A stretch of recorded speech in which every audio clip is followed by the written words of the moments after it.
Hello, welcome to the tutorial on completing the Timely Access Data Tool, or TADT, form for psychiatry services within SmartCare. The first step in this process will be to select the individual that you're going to be completing the record for. After doing so, you're going to be going to the magnifying glass to type in the name of the form. You will do this by first typing in MH and then type in PSY.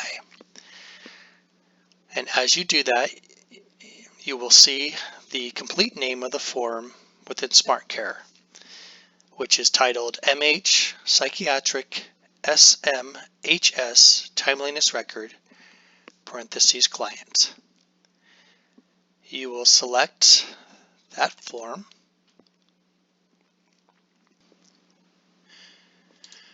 This is the next screen that comes up. As you can see on the screen, there is a timeliness record that either has been completed or is in progress of being completed. You can tell if the record is either in progress or have been signed by looking at the status at the top of the page. In this case, the most recent record has been signed and completed. If it was in progress, it would say in progress, and you do have the ability to edit an in progress document by clicking edit, and then it would take you into the document in progress. For purposes of this training, we are going to create a new timeliness record by clicking on the new icon at the top right corner of the page.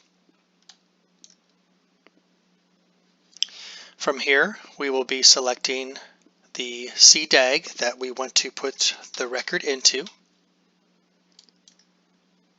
and then clicking OK.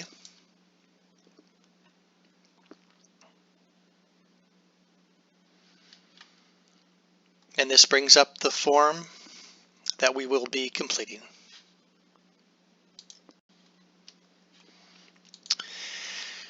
FYI, you do not need to complete the form all at one time. You do have the option to save information as you are going along by clicking Save in the top right corner of the screen. This allows you to go back and complete the form at a later date. Okay, so to complete the form, you will enter the referral source. This should be the person who referred the client to services. If the person served referred themselves, you would select self.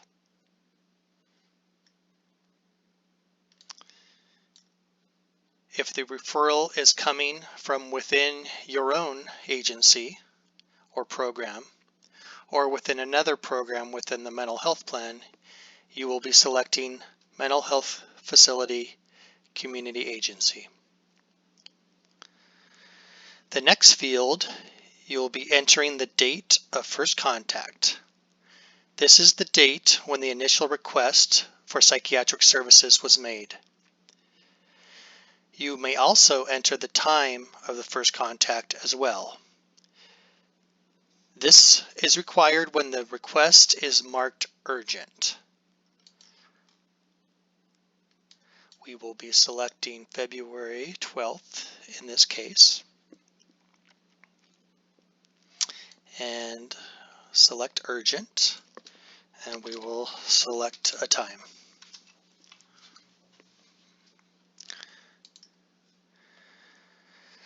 Note, If the request was marked urgent, or if the service requires prior authorization, then the time fields are required, as the timeliness is measured in hours rather than days. If a request is marked urgent, the first service appointment must be offered within 48 hours of the request. The next field is the first service appointment offered date. So this would be the date that is offered to the individual for the first psychiatric service. So again, for urgent appointments, the appointment must be offered within 48 hours of the initial request. If it is a non-urgent request, the appointment date that is offered must be within 15 business days of the request for psychiatric services.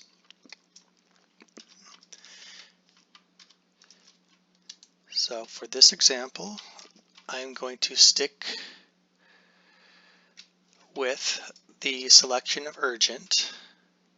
I will put in the date, and because it is an urgent request, the time also is required to be entered.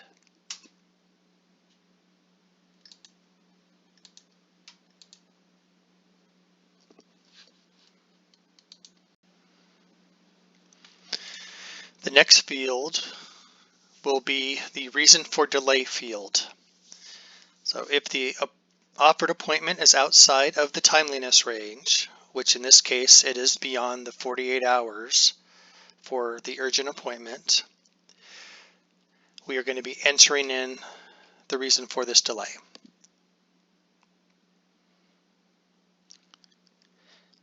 So if you click the drop-down box, you would select the option that applies to the situation. There is an option for other. If you do select other, then you would explain the other reason in the box below.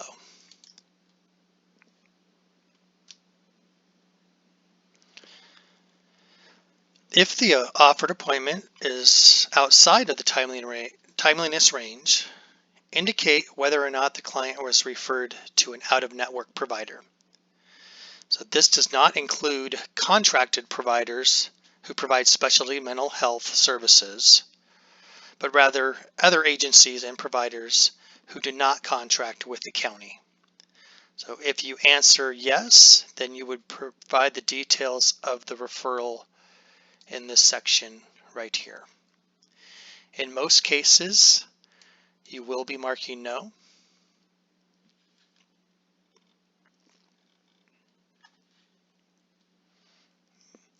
The next section that is completed is the first service appointment rendered date. This is the date the person served actually had their first appointment. So if the client accepts an appointment but does not show up to that appointment, then a service has not yet been rendered and that date should not be entered here. If the client never actually starts services, you would leave this field blank and follow the instructions provided with the closure reasons.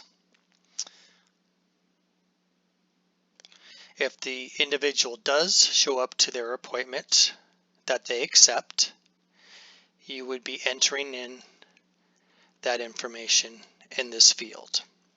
So for example, if the person served was offered an appointment on the 15th, but did not accept that appointment, however, accepted the second appointment offered or any other subsequent appointments offered, you would enter in the date that they accepted the appointment and attended that appointment.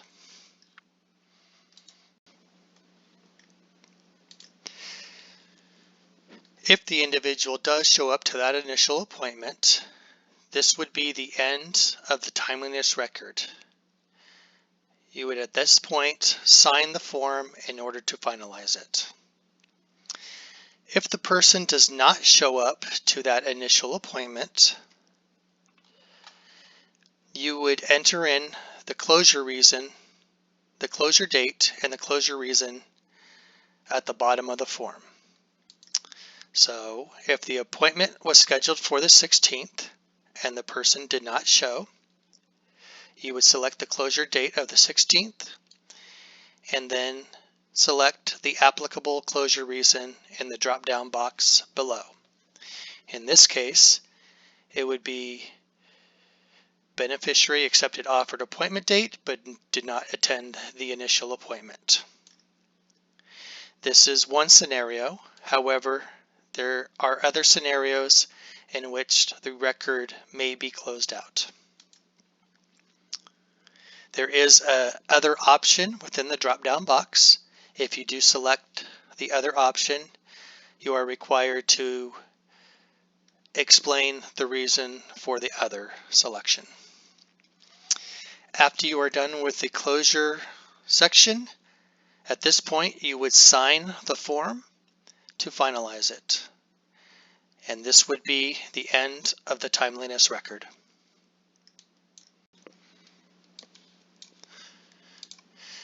After finalizing or signing the form, a PDF is created with the information that has been entered into the timeliness record. Thank you, and this concludes our tutorial on the Timely Access Data Tool for Psychiatry Services.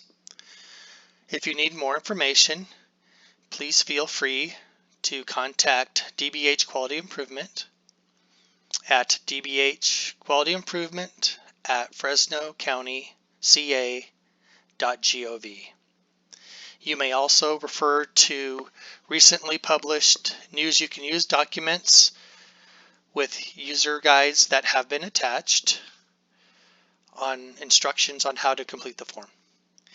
You may also access the 2023 CalMesa documentation website. Thank you for listening and have a good day.